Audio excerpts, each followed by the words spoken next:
ఈ వీడియోలో మా హస్బెండ్కి ఆఫీస్కి లంచ్ బాక్స్లో ఏమేమైతే ప్యాక్ చేస్తానో అయితే చూపిస్తాను. ఫస్ట్ అయితే వంకాయ బఠానీ అవుతూ ఉంది, ఇంకో పక్క బ్రౌన్ రైస్ ఏమో ఉడుకుతుంది. మనం ఏంటంటే బాక్స్ అవి ప్యాక్ చేసేటప్పుడు ఒక్కొక్కసారి అన్నం ఎక్కువైపోతుంది అనమాట.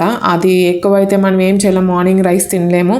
ఒక్కొక్కసారి తక్కువ అయిపోతుంది. అలా తక్కువ అయిపోతే మన ప్రాణానికి కుసూరు అనిపిస్తుంది, అయ్యో వాళ్ళు తక్కువ కలిపామే అని. సో అలా కాకుండా ఉండాలంటే బాక్సెస్ ఉంటాయి కదా, సో ఆ బాక్సెస్లో ఫుల్గా కాకుండా రైస్ ఒక 3/4 వరకు తీసుకొని మనము కంచంలో వేసుకుంటే కరెక్ట్గా సరిపోతుంది అనమాట. నేను ఎప్పుడు అలా మెజర్డ్గానే తీసుకుంటాను. అప్పుడు రైస్ నాకు ఎక్కువ అవదు తక్కువ అవదు, కరెక్ట్గా సరిపోతుంది. సో 2 బాక్సెస్లో అయితే వంకాయ బఠానీ అయితే ప్యాక్ చేసుకున్నాను. నిన్ననే సంతకెళ్ళాను అనమాట. జాక్ ఫ్రూట్ పనసకాయలు అయితే నైటే చక్కగా సాల్ట్ వాటర్లో నానబెట్టేసి ఫ్రిడ్జ్లో పెట్టేసేసుకున్నాను కడిగేసి. సో ఇవైతే ప్యాక్ చేసేసాను. ఏమేమి ప్యాక్ చేశానంటే 2 బాక్స్ కర్రీస్, జాక్ ఫ్రూట్, అలానే నిన్న ప్రసాదం చేశాను అనమాట దేవుడికి గోధుమ రవ్వతో.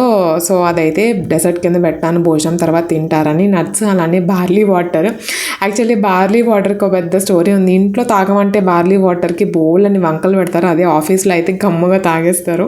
తర్వాత బ్రేక్ఫాస్ట్ వచ్చి 2 దోశలు, ఆల్మండ్స్, చట్నీ విత్ రాగి జావాతో అయితే కంప్లీట్ చేసాం.